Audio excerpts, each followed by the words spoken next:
I actually reached a point in about 2000 where I was moving from just really trying to recognize the fact that, hey, everything in what I was doing had to do with leadership.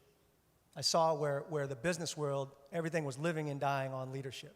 I saw that in the sports world with the teams that I was able to be a part of, everything lived and died on leadership. And so I became really intrigued by the subject and learning more about the subject. And I went through a period of my life where I talked to an author and a friend of mine that I appreciated what he was writing, and you got some advice from him at one point. And he said, if you read 500 books on any subject, you're considered an international expert.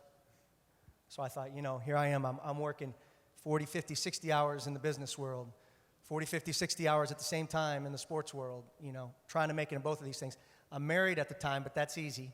Yeah, you're supposed to laugh at that. But this thought was, I'm going to try to read a book a week. And so I became, just like with everything else in my life, I became obsessed with learning everything there was to learn about the subject of leadership and reading everything I could get my hands on, going to every seminar known to mankind I was going to. Well, I appreciate that stat about if you read 500 books on one topic that you are an expert. I have 6 kids, so I really am an international expert on Dr. Seuss, which is really cool. But on leadership, I read your book, and I think a lot of times we think leaders are people who are in, quote, positions of leadership. You're a vice president, you're a head coach, you're a CEO. You say that if you have influence, you are a leader. Is that the definition of leadership? Yeah, I think one of the most probably valuable things that anybody can do in terms of wanting to develop leadership within their organization, their team, or whatever, is start off with this what question of how do we really define it? Because what you find is that although we talk about it a lot, we've all, as a coach, you've always, I would venture to say almost every coach here at one point or another has said, we have got to have better leadership. Somebody's got to step up as a leader. And we say that in the business world, we say that all the time. The question is, do we understand not only how we believe and what we think that means, but does who we're talking about and who we're talking to understand what that means? And so from the very beginning, it's so important to take the time to just go, let's get to the basics of what does this really mean. And for me, again, as much as you can look at all the different definitions out there and to simplify it, when you start with influence, it's all inclusive. Nobody gets a pass out. And then with that influence, you understand that the very basics, if we all have an influence, it comes from our actions and behaviors, and it flows through our character. And that's why we're all a little bit different, and we think about leadership a little different because it comes from our character. So when you look at all that in terms of that's what leadership really is, then it stands to reason then, and this is a great responsibility that we have that comes with being an influencer in all kinds of different ways. In the course of our discussion today, you are going to see how Todd has integrated what he has learned and what he has practiced into revolutionizing the way companies do business. And to join us in this, we do have 4 coaches who are going to take part in the discussion. We're just going to be swapping ideas here today and see if what Todd has to say resonates with them, if what Todd has to say is something that these guys have been through. So let's bring up our coaches, and we'll bring up Buzz Williams from Marquette. Buzz, you don't have to hold your applause. Cleveland State Associate Head Coach Jayson Gee. Stan Jones, an FSU Associate Head Coach. And the head coach at the University of Virginia, Tony Bennett.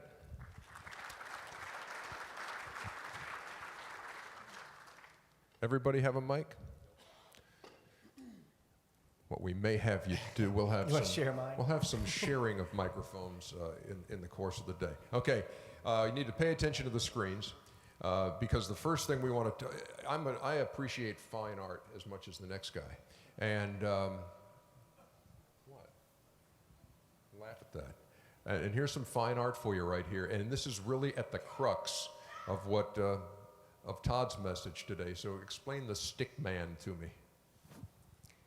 Well, this is a guy that, first of all, he represents a number of conversations that I've had where I've had the opportunity to maybe draft something on the whiteboard that describes in a picture manner what we're trying to get to. How is it that we're driving those in our leadership? We're getting them. Okay? Hold it up a little closer. That works? Wow. You've done this before, maybe just a few times. Sorry. So this little stick guy, he represents really the things that the main motivators that we tend to use.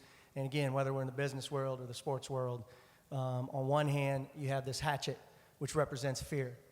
And there's a lot more to this sometimes than we think about that meets the eye. We want to go to the most obvious things, which are punishments that we would do if we want to get a child to clean a room quickly. You know, there's a real quick way to do that in terms of a threat. And on the other hand, so that's the fear. On the other hand, you have what I'd call the treasure. And again, this is going to represent the things that we're striving for, pursuing the rewards that we go after in life. And again, you want to get a child to clean a room really quick, and you offer them a reward to do that. If you do this, I'll give you this. And so these are really basic things that we're all familiar with, we all use, and we're not only motivated, or we not only motivate by these things in our leadership, but we are very motivated by these things in our leadership. And how does that pertain to coaching? You guys follow this on the treasure and the hatchet? You do this or I do this? Jay, you got a mic. Go for it. Yeah. Talk at once. Certainly we understand the reward system, and that depicts what our young people and us are motivated to go after. And whether that be their name in the paper or certain top 100 rating or whatever, things that from a character coaching perspective don't matter much. What the rest do you do when you see this? And believe me, this picture is going to be added on to as the day goes on. This is kind of the, as a leader, Tony, how do you define being a leader of a program? Well, I think it's the challenge I think every coach has is if you want your team to be good, you're going to have to push guys out of their comfort zone. I mean, it has to be unnatural. And it's something that I struggle with, stepping over that line, how to motivate guys. It really is. And that's something, certainly you have an unbelievable opportunity to influence guys. I think you always have to go back to why am I doing this? I think you obviously want to be great as a coach. You want to succeed. But you always have to say, all right, what's the bigger picture and the influence you're going to have on them? But it's something that certainly I struggle with because you have to instill something that's unnatural, and how do you go about doing that? You hit on the word that I think takes us to the next stick figure. The influence, the responsibility, the motivation. Take me there, Todd. Well, you can see that the stick figure changed a little bit in a couple ways. The one is he might bring it home a little bit closer to this group because you see his treasure is represented by basketball, and there's a big W. And I'm assuming everybody can understand what that W might stand for in terms of a treasure or something we maybe... Tony offers Wilson. Wilson? Yes, I got paid dearly to put them in the book. It was a great, wins, absolutely. We're going after wins. And so you see that representative of the treasure. Ultimately, you see the heart now in this story, and really you see the why pointing to that, because obviously what that's representing is this question that really, really we find out drives a lot more of these two things than maybe we're aware of until we really stop to think about it.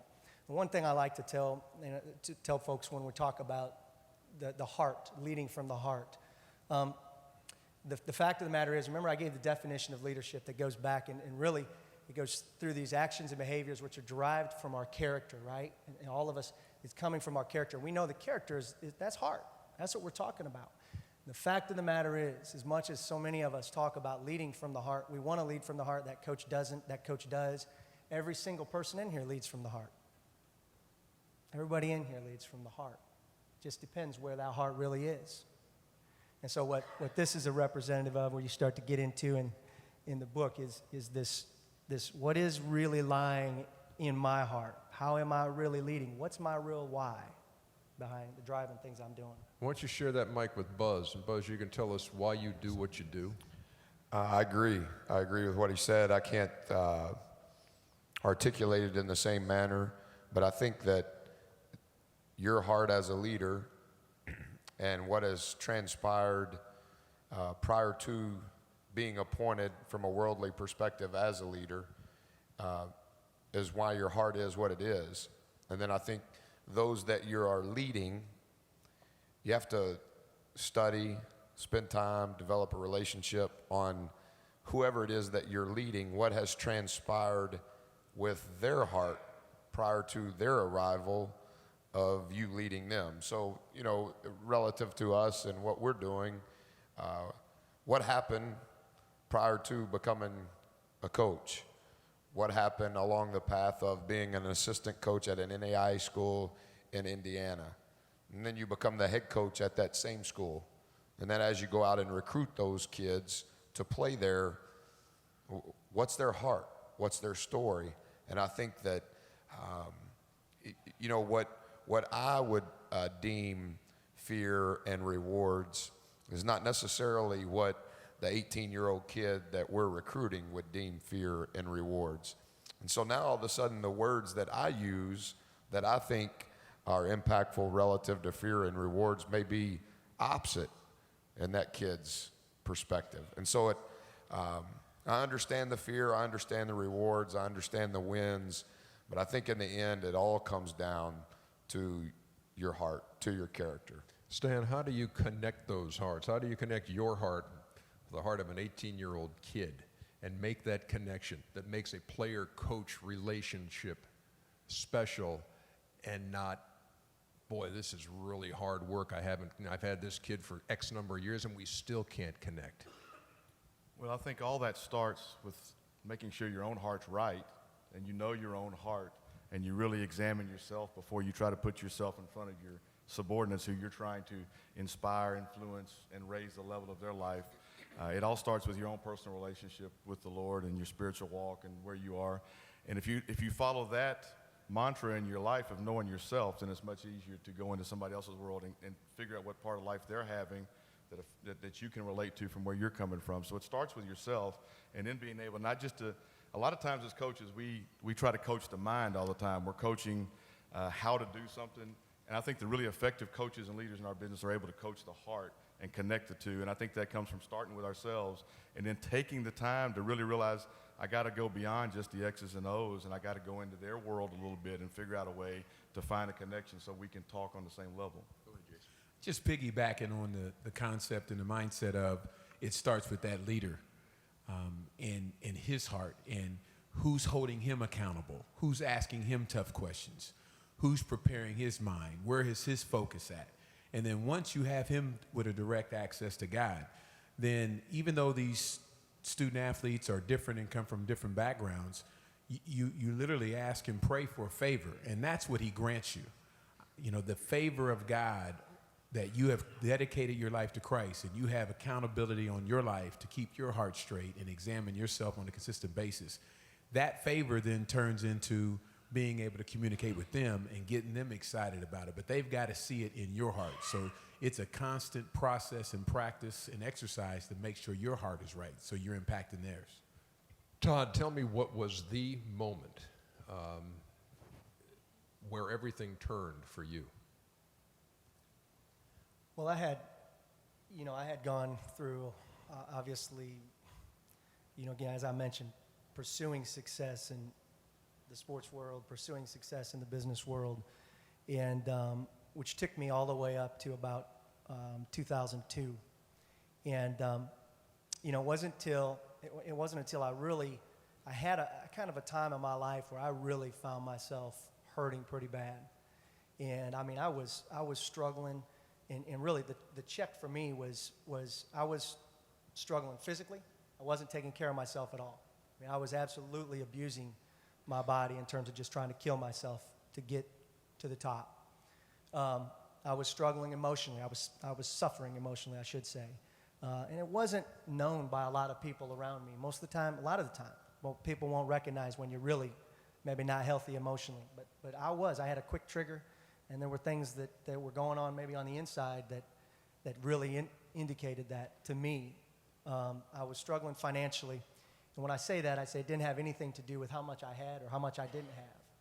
But it had everything to do with how I was holding on to it and how I was letting it affect everything else in my life.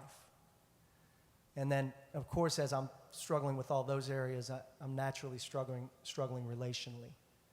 And so I really went through this time where I had a rock bottom experience, and I'm asking these questions I start asking over and over, why did I really pursue the things that I pursued leading up to here? Because nothing is working. Nothing's going right. And I began to realize that motives are absolutely one of the most elusive things out there.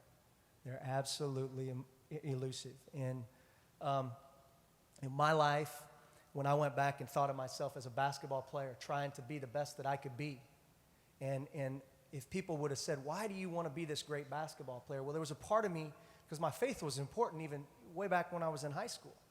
So there was a part of me that definitely would have said, well, my faith. I want to be an impact for God. And yet, man, the things that I was doing, I was getting in fights all the time, my attitude, it was just, everything you saw in me was the opposite. And I just didn't see it because I was telling people, hey, this is why I do what I do, but I was living something different. And I did that as a player. I look back even in my days coaching, and I grew so much in so many areas coaching, but at the same time, my own life, I was never that successful coach. But in my heart, I was Coach Rocker. I was, as much as I would have told you, it was all about the kids. It was a lot about, can I get to the top? Can I make it to the next level? How can I prove my worth in this profession? And then I looked at in the same thing in the business world with motives. And it was, man, I want to make a lot of money so I can give away a lot of money. That was the motive. Now, for me, I had to just really do some soul searching on that one because that's not all bad, of course, but I had to go back and go, really, Todd, is that really why you want to do that? And so I just found myself, recognizing at a down point in my life how elusive motives really were. And what was the breaking point? Well, I had a time when I was in Cincinnati, and I had moved there for a couple years. I was trying I had walked away from coaching, felt like I was supposed to do this. I was trying some more business ventures on my own, trying to make it, and nothing seemed to work. And I actually had a moment where I was in a side bedroom of our house in Cincinnati, and I was crying. And I'm in that room, and I'm crying my eyes out, and I'm really having this conversation with God going, why is it that I feel like I've pursued, and why does I feel like I'm doing things for the right reasons, but nothing's ever worked, and this hasn't worked, and this hasn't worked. And I really feel at that time, my eyes were starting to be open to this why thing, and how important it was, and how powerfully it was impacting my actions. And I had kind of a moment where I shifted from, why do you do what you do, to why am I even here? Why do I even exist? And again, I'll tell you, my faith leading up to that point, I would tell you is strong, but at that moment it was kind of like, maybe I don't know this as much as I do, or I thought I did. And I'm crying in this room on my knees, and I'm throwing my hands up in the air, and I'm saying, why am I even here? Why am I even here? And that's the second why question that we have to go to. So I'm crying, why am I here? And in this cool moment, the door opens, and in walks my little, barely at the time, my little 3-year-old son. And I'm trying to hide myself as I'm crying. And I'm trying to cover the tears and not let my son see me crying. And he walks over to me, doesn't have a clue what Daddy's crying about. He just knows Daddy's been working really hard trying to be, whatever he's trying to be, and not around maybe a lot. And he comes over to me, and he puts his little hand on my shoulder, and he says, "It's okay, Daddy. It's okay." And, I really feel like that was a moment where God just opened my eyes and said, Todd, this thing, I love you, and I created you for relationship. I want a relationship with you, but if you fail, if you can achieve the world, Todd, going after every motive known to mankind, you can achieve the world. But if you fail with this little guy, if you fail with that young lady that you've been coexisting with for, at that point in my life, about 8 years, that I was just going after my thing. He said, if you fail in these things, in these relationships, you never were your best. So that was the moment. When you went to the Sweet 16, Buzz, the cameras captured you in the crowd. You were hugging your wife and kids. It was a great scene, but your post-game press conference was awesome. I can't recreate that right here, but given the emotion of that situation, but your message that night to all those reporters and all those fans watching was, you fill in the blank. Obviously, I'm emotional. If everybody knows that knows me. Similar to what Todd's saying, I think the more broken you are, the more God will use you. And don't mean any of this in an arrogant way whatsoever, but I think what's happened to me is along the path of the progression, from a worldly perspective, I think everybody thought that maybe I would change and become more, do what everybody else does, which is be politically correct, of which I'm not very good at. And so when they asked me the question, after I went and hugged my wife, it's some guy that has no idea the emotion or the work or the time that went into even getting to that moment. And so part of it was making sure that he couldn't misquote me and what my answer was going to be. But I think that for what I have learned is you have to trust God's heart, even though if you may not understand his hand. Because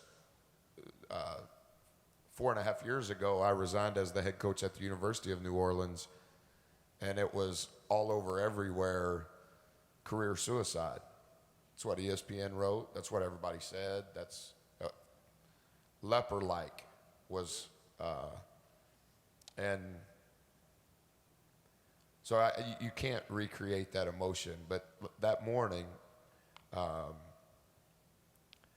was having my quiet time, and I don't sleep a lot, particularly this time of the year. And so they rent these rooms out like this. And so we have a guy that travels with us that we deem our security guy, and he just sits over there at the door, and he just stays up all night with us. And so by 1 or 2 in the morning, the assistants have left, the managers have left, and it's just me and my guy, and he sits at the door like somebody's going to come get me, and I'm 100 feet away from him, and I'm talking to him, and he's talking to me and bringing me candy and soda and snuff, and it's just kind of our nightly ritual. So I didn't go to sleep that night, and we had film the next morning. Our kids walked in. I just finished having my quiet time, and I was reading,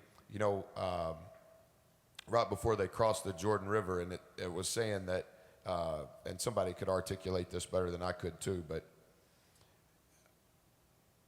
it says, you have never been this way before.